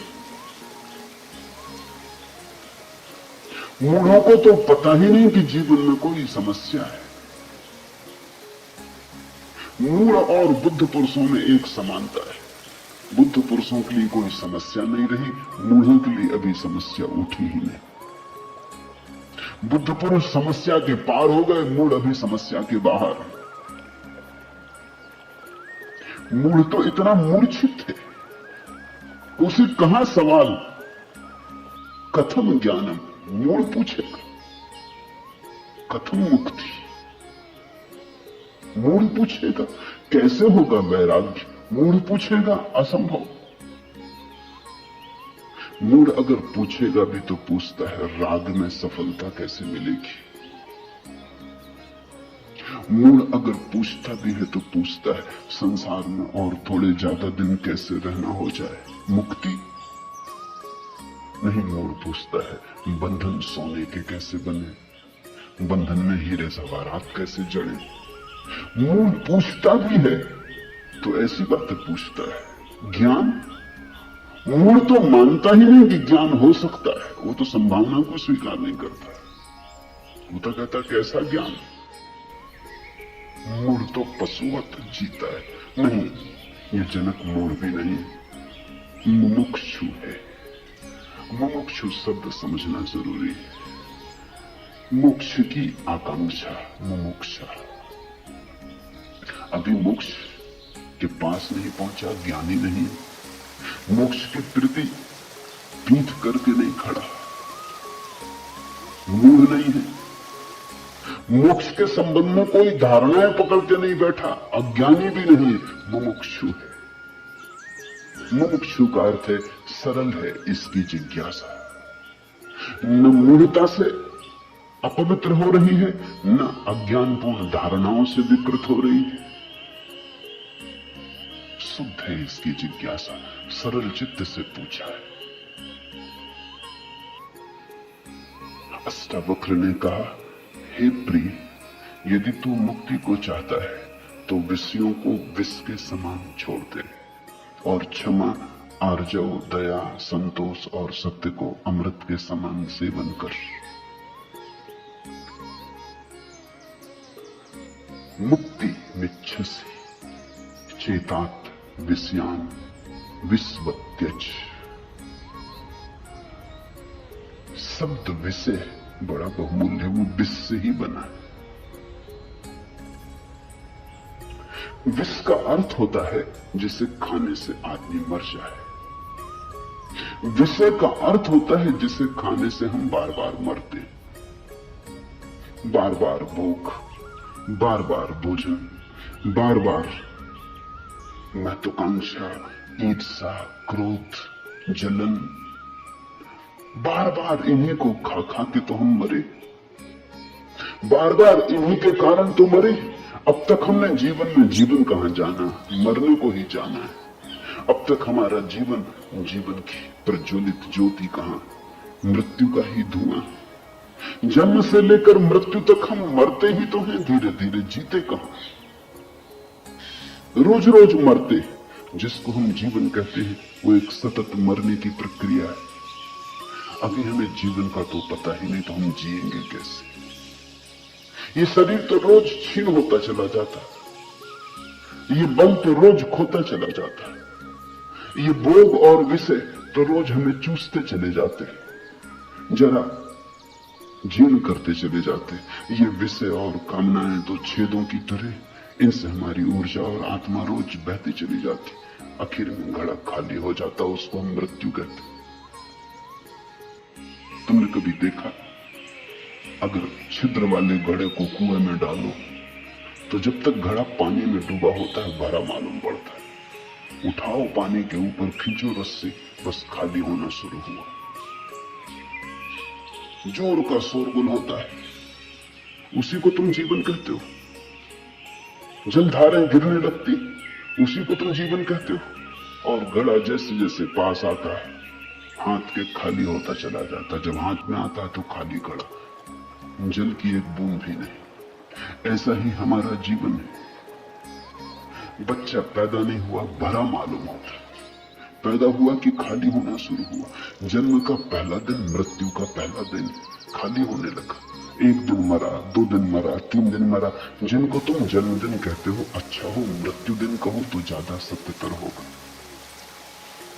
1 साल मर जाते हो, उसमें कहते हो चलो एक जन्मदिन आ गया। 50 साल मर गए, कहते हो 50 साल जी लिए, स्वर्ण जयंती मनाए। 50 साल मरे, मौत करीब आ रही, जीवन दूर जा रहा है, घड़ा खाली हो रहा है।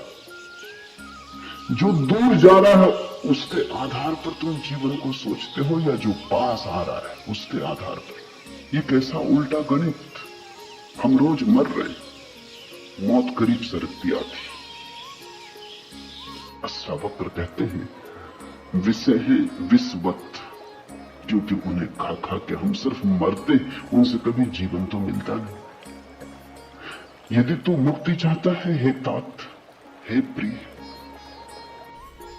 तो विषयों को विष के समान छोड़ दे और क्षमा, आर्जव, दया, संतोष और सत्य को अमृत के समान सेवन कर। अमृत का अर्थ होता है जिससे जीवन मिले, जिससे अमृतत्व मिले, जिससे उसका पता चले जो फिर कभी नहीं मरेगा। तो क्षमा, क्रोध विष, क्षमा अमृत, आर्जव कुटिलता विष है, सीधा सरलपन आर्जव अमृत, दया कठोरता क्रूरता विष है, दया करुणा अमृत है, संतोष असंतोष का कीड़ा खाए चला जाता, असंतोष का कीड़ा हृदय में कैंसर की तरह फैलता चला जाता, विष को फैलाए चले जाता। संतोष जो है उससे तृप्ति, जो नहीं है उसकी आकांक्षा नहीं, जो है वो काफी से ज्यादा है, वो है ही काफी से ज्यादा। आंख खोलो जरा देखो, संतोष कोई थोपना नहीं है ऊपर, जीवन को जरा गौर से देखो। तुम्हें जो मिला है वो तुम्हारी जरूरत से सदा ज्यादा है। तुम्हें जो चाहिए वो मिलता ही रहा है। तुमने जो चाहा है वो सदा मिल गया है। तुमने दुख चाहा है तो दुख मिल गया है, तुमने सुख चाहा है तो सुख मिल गया है, तुमने गलत चाहा तो गलत मिल गया है। तुम्हारी चाह ने तुम्हारे जीवन को रचा है। चाहे बीज है, फिर जीवन उसकी फसल है। जन्मों जन्मों में जो तुम चाहते रहे हो वही तुम्हें मिलता रहा। कई बार तुम सोचते हो हम कुछ और चाह रहे हैं, जब मिलता है तो कुछ और मिलता है। तो तुम्हारे चाहने में भूल नहीं हुई, सिर्फ तुमने चाहने के लिए गलत शब्द चुन लिया था। जैसे तुम चाहते हो सफलता, मिलती है विफलता, तुम कहते हो विफलता मिल रही, चाही तो सफलता थी। लेकिन जिसने सफलता चाही उसने विफलता को स्वीकार कर ही लिया, वो विफलता से भीतर डर ही गया है। विफलता के कारण ही तो सफलता चाह रहा है, और जब जब सफलता चाहेगा तब तक विफलता का ख्याल आएगा। विफलता का ख्याल भी मजबूत होता चला जाएगा। सफलता तो कभी मिलेगी, लेकिन रास्ते पर यात्रा तो विफलता में ही बीतेगी। विफलता का भाव संग्रीभूत होगा, वो इतना संग्रीभूत हो जाएगा कि वही एक दिन प्रकट हो जाएगा। तब तुम कहते हो कि हमने तो सफलता चाही थी, लेकिन सफलता के चाहने में तुमने विफलता को चाह लिया। लाओजू ने कहा है सफलता चाहिए विफलता मिलेगी। अगर सचमुच सफलता चाहिए हो, सफलता चाहना ही मत, फिर तुम्हें कोई विफल नहीं कर सकता। तुम कहते हो हमने सम्मान चाहा था, अपमान मिल रहा है। सम्मान चाहता ही वही व्यक्ति है जिसका अपने प्रति कोई सम्मान नहीं, वही तो दूसरों से सम्मान चाहता है।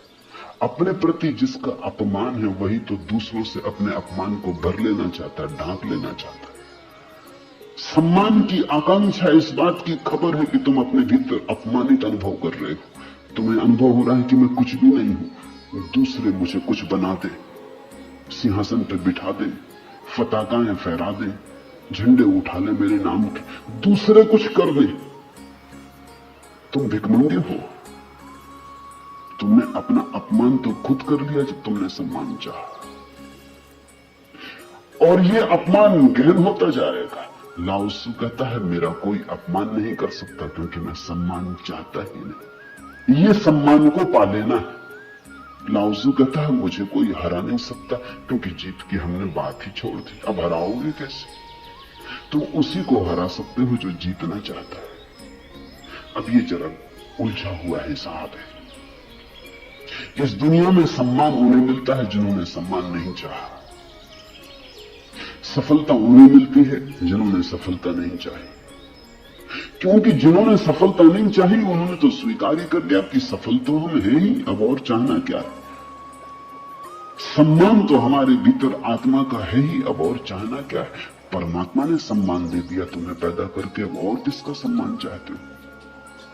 परमात्मा ने तुम्हें काफी गौरव दे दिया, जीवन दिया, ये सौभाग्य दिया कि आंख खोलो देखो हरे वृक्षों को, फूलों को, पक्षियों को, कान दिए सुनो संगीत को, जलप्रपात के मरमर को, बोध दिया कि बुद्ध हो सको। अब और क्या चाहते हो। सम्मानित तो तुम हो गए, परमात्मा ने तुम्हें प्रमाण पत्र दिया, तुम भिखारी की तरह किनसे प्रमाण पत्र मांग रहे हो। उनसे जो तुमसे प्रमाण पत्र मांग रहे। ये बड़ा मजेदार मामला है। दो भिखारी एक दूसरे के सामने खड़े भीख मांग रहे, ये भीख मिलेगी कैसे। दोनों भिखारी, तुम किससे सम्मान मांग रहे हो, किसके सामने खड़े हो। ये अपमान कर रहे हो तुम अपना, और यही अपमान गहन होता जाएगा। संतोष का अर्थ होता है देखो जो तुम्हारे पास है, देखो जरा आंख खोल के जो तुम्हें मिला ही है। ये अष्टावक्र की बड़ी बहुमूल्य कुंजी है, ये धीरे धीरे तुम्हें साफ होगी। अष्टावक्र की दृष्टि बड़ी क्रांतिकारी है, बड़ी अनूठी, जड़ मूल से क्रांति की। संतोष और सत्य को अमृत के समान सेवन कर, क्योंकि असत्य के साथ जो जिएगा वो असत्य होता चला जाएगा। जो असत्य को बोलेगा, असत्य को जिएगा, स्वभावता असत्य से घिरता चला जाएगा। उसके जीवन से संबंध विच्छिन्न हो जाएंगे, जड़ें टूट जाएंगी। परमात्मा में जड़ें चाहते हो तो सत्य के द्वारा ही वे जड़ें हो सकती हैं। प्रामाणिकता और सत्य के द्वारा ही तुम परमात्मा से जुड़ सकते हो। परमात्मा से टूटना है तो असत्य का धुआं पैदा करो, असत्य के बादल अपने पास बनाओ। जितने तुम असत्य होते चले जाओगे उतने परमात्मा से दूर होते चले जाओगे। तू न पृथ्वी है, न जल है, न वायु है, न आकाश है। मुक्ति के लिए आत्मा को, अपने को, इन सब का साक्षी चैतन्य जान।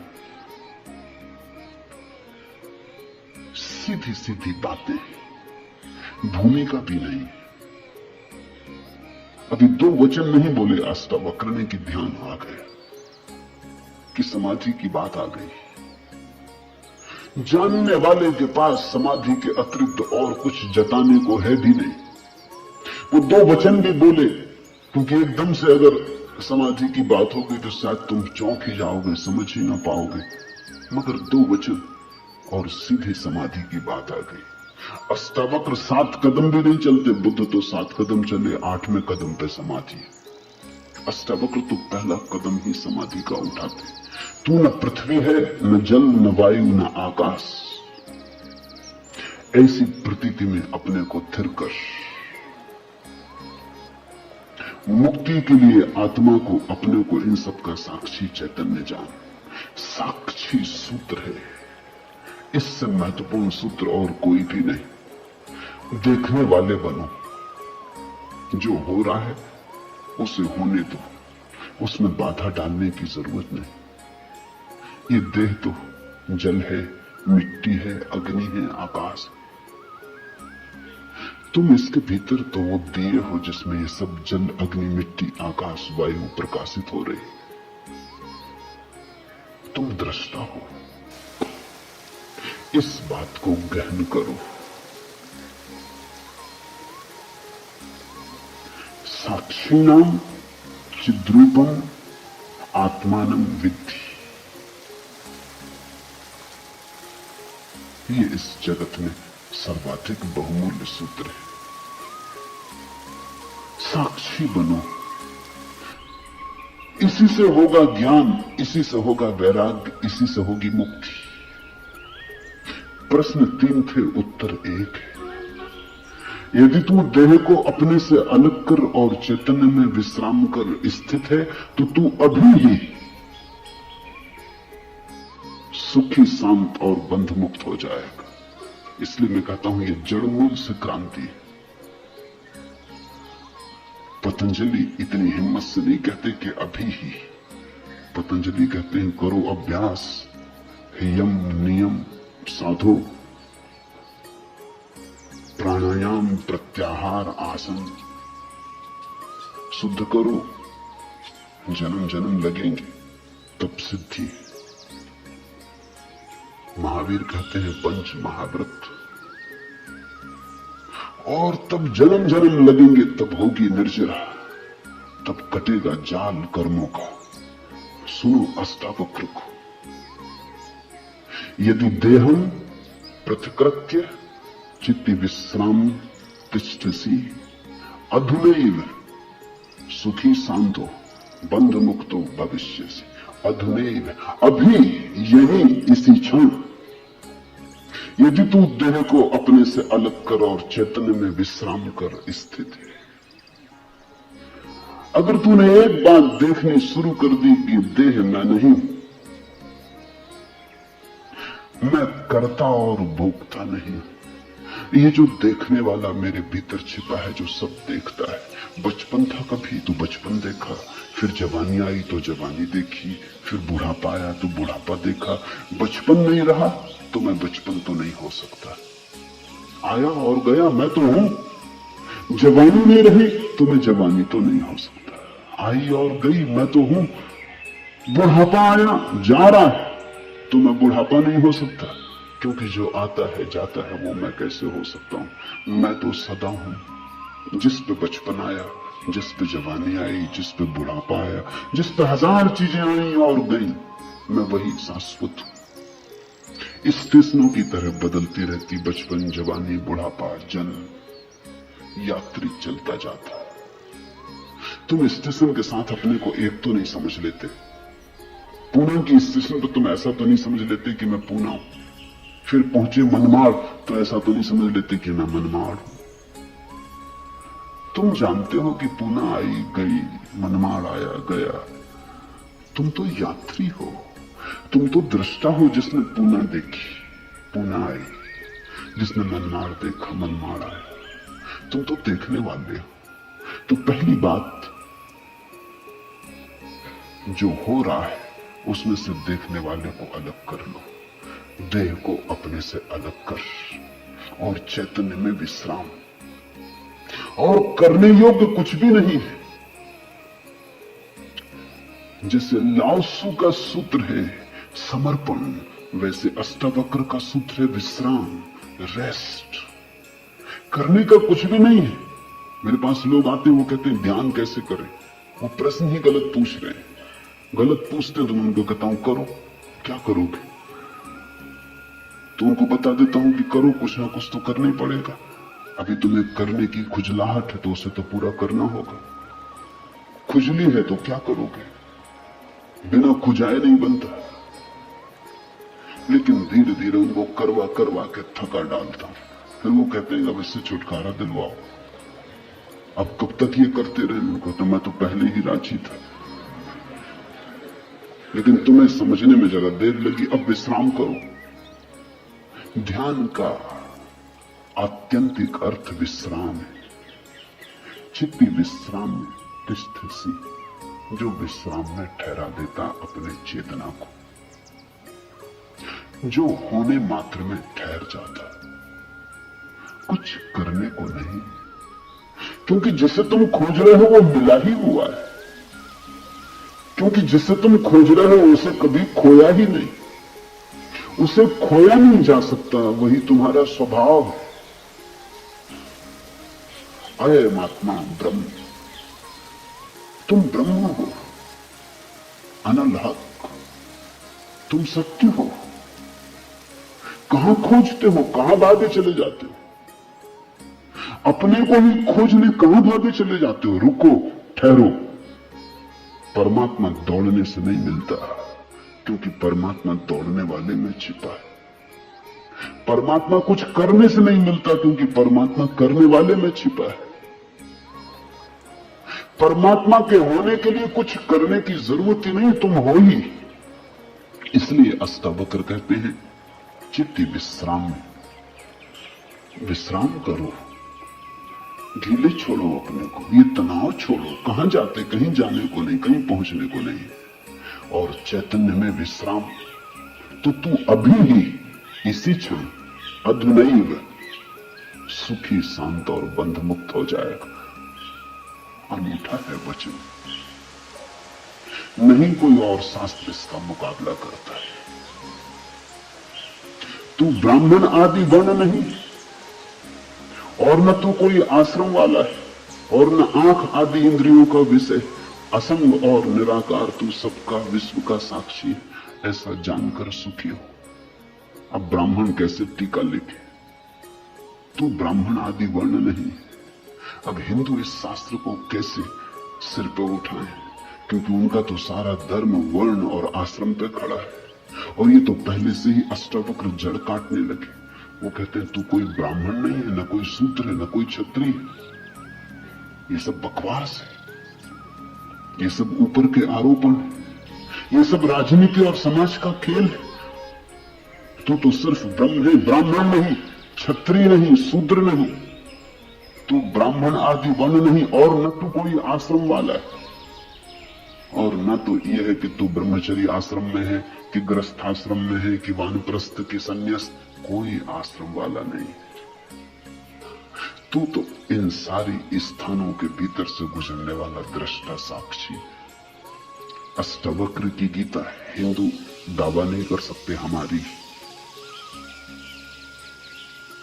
अष्टावक्र की गीता सबकी।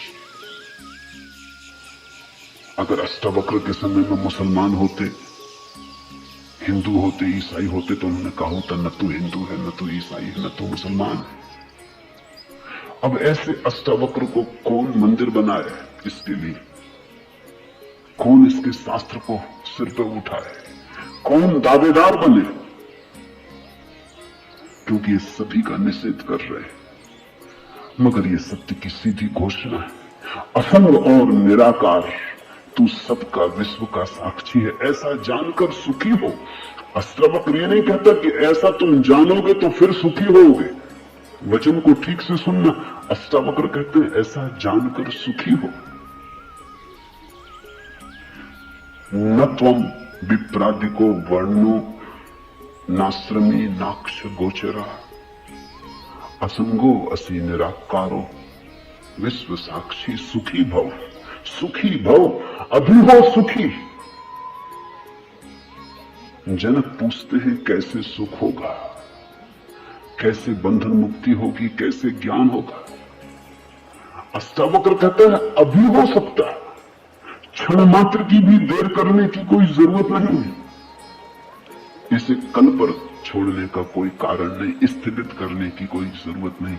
ये घटना भविष्य में नहीं घटती, या तो घटती है अभी या कभी नहीं घटती। जब घटती है तब अभी घटती है, क्योंकि अभी के अतिरिक्त कोई समय ही नहीं।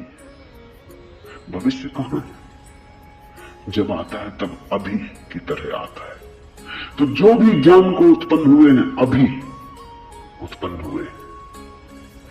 कभी पर मत छोड़ना, वो मन की चालाकी है। मन कहता है इतने जल्दी कैसे हो सकता है, तैयारी तो कर ले। मेरे पास लोग आते हैं, वो कहते हैं संन्यास लेना, लेंगे कभी? कभी कभी ना लोगे। कभी पर टाला तो सदा के लिए टाला, कभी आता ही नहीं। लेना हो तो अभी, अभी के अतिरिक्त कोई समय ही नहीं है। अभी है जीवन, अभी है मुक्ति, अभी है अज्ञान, अभी है ज्ञान, अभी है निद्रा, अभी हो सकता जागरण। कभी क्यों? कठिन होता मन को, क्योंकि मन कहता है तैयारी तो करने दो। मन कहता है कोई भी काम तैयारी के बिना कैसे घटता। आदमी को विश्वविद्यालय से प्रमाण पत्र लेना है तो वर्षों लगते, डॉक्टरेट करनी है तो 20-25 साल लग जाते।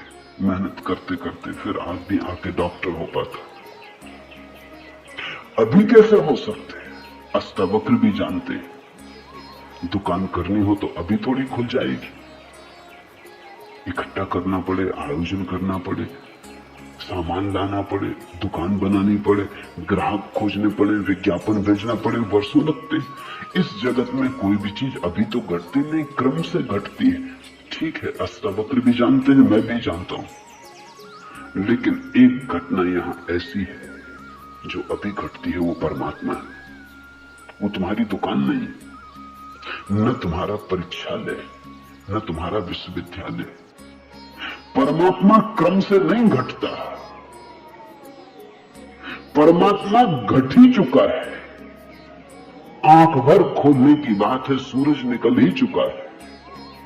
सूरज तुम्हारे आंख के लिए नहीं रुका है कि तुम जब आंख खोलोगे तब निकलेगा।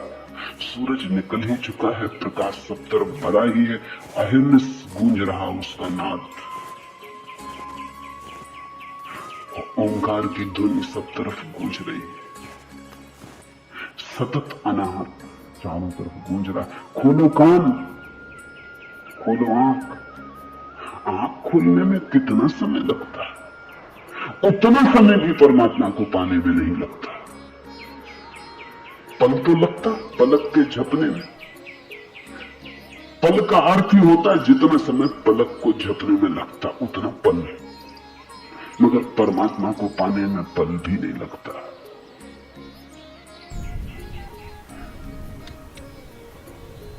विश्व साक्षी असंगो वसी निराकारो, सुखी भव अभी हो सुखी।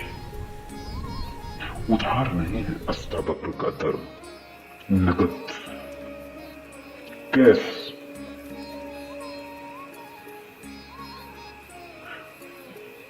हे व्यापक, धर्म और अधर्म, सुख और दुख मन के, धर्म और अधर्म, सुख और दुख मन के, तेरे लिए नहीं। तू न करता है न भोगता है, तू तो सर्वदा मुक्ति ही है। मुक्ति हमारा स्वभाव है, ज्ञान हमारा स्वभाव है, परमात्मा हमारा होने का ढंग है, हमारा केंद्र है, हमारे जीवन की श्वास है, हमारा होना है। धर्मो अधर्मो सुखम दुखम मान सानी नते विभो। अष्टावक्र कहते हैं, हे व्यापक, हे विभावान, हे विभूति संपन्न, धर्म और अधर्म, सुख और दुख मन के, ये सब मन की ही तरंगे। बुरा किया, अच्छा किया, पाप किया, पुण्य किया, मंदिर बनाया, दान दिया, सब मन के। न कर्तासी न भोक्तासी, मुक्त एवासी सर्वदा। तू तो सदा मुक्त है, तू तो सर्वदा मुक्त है। मुक्ति कोई घटना नहीं है जो हमें घटानी, मुक्ति घट चुकी है हमारे होने में। मुक्ति से बना है ये अस्तित्व, इसका रुआ रुआ रंच रंच मुक्ति से निर्मित है। मुक्ति है धातु जिससे बना है सारा अस्तित्व। स्वतंत्रता स्वभाव, ये उद्घोषणा। बस समझे कि क्रांति घट जाती है, समझने के अतिरिक्त कुछ करना नहीं। ये बात ख्याल में उतर जाए, तुम सुन लो इसे मन भर के बस। तो आज इतना ही कहना चाहूंगा, अष्टावक्र को समझने की चेष्टा भर करना। अष्टावक्र में करने का कोई इंसान नहीं है, इसलिए तुम ये मत सोचना कि कोई तरकीब निकलेगी जो हम करेंगे। अष्टावक्र कुछ करने को कहते ही नहीं, तुम विश्राम से सुन लो। करने को कुछ होने वाला ही नहीं है, इसलिए तुम कॉपी वगैरह नोटबुक लेके मत आना कि लिख लेंगे, कुछ आएगा सूत्र तो नोट कर लेंगे, करके देख लेंगे। करने का यहां कुछ काम ही नहीं, इसलिए तुम भविष्य की फिक्र छोड़ के सुनना। तुम सिर्फ सुन लेना, तुम सिर्फ मेरे पास बैठ के शांत भाव से सुन लेना, विश्राम में सुन लेना। सुनते सुनते तुम मुक्त हो जा सकते हो। इसलिए महावीर ने कहा है कि श्रावक मुक्त हो सकता है सिर्फ सुनते सुनते। श्रावक का अर्थ होता है जो सुनते सुनते मुक्त हो जाए। साधु का तो अर्थ ही इतना है कि जो सुन सुन के मुक्त ना हो सका, थोड़ा कमजोर बुद्धि का है, कुछ करना पड़ा। सिर्फ घोड़े की छाया काफी न थी, घोड़ा जरा कुजात है। घोड़ा फटकारा तब थोड़ा चला, या मारा तो थोड़ा चला। छाया काफी है, तुम सुन लेना, घोड़े की छाया दिखाई पड़ जाएगी। तो अष्टावक्र के साथ एक बात स्मरण रखना, कुछ करने को नहीं है, इसलिए तुम आनंद भाव से सुन सकते हो। इसमें से कुछ निकालना नहीं कि फिर करके देखेंगे। जो घटेगा वो सुनने में घटेगा। सम्यक श्रवण सूत्र है। अधुनैव सुखी शांतो बंध मुक्तो भविष्यसि। अभी हो जा मुक्त, इसी क्षण हो जा मुक्त। कोई रोक नहीं रहा, कोई बाधा नहीं, हिलने की भी जरूरत नहीं है। जहां है वहीं हो जा मुक्त, क्योंकि मुक्त तू है ही। जाग और हो जा मुक्त। असंगोरसी निराकारो विश्व साक्षी सुखी भव, हो जा सुखी। एक पल की भी देर करने की कोई जरूरत नहीं। छलांग है, क्वांटम छलांग। सीढ़ियां नहीं है अष्टावक्र में, क्रमिक विकास नहीं है, सडन इसी क्षण हो सकता है। हरिओम तत्सत। आज इतना ही।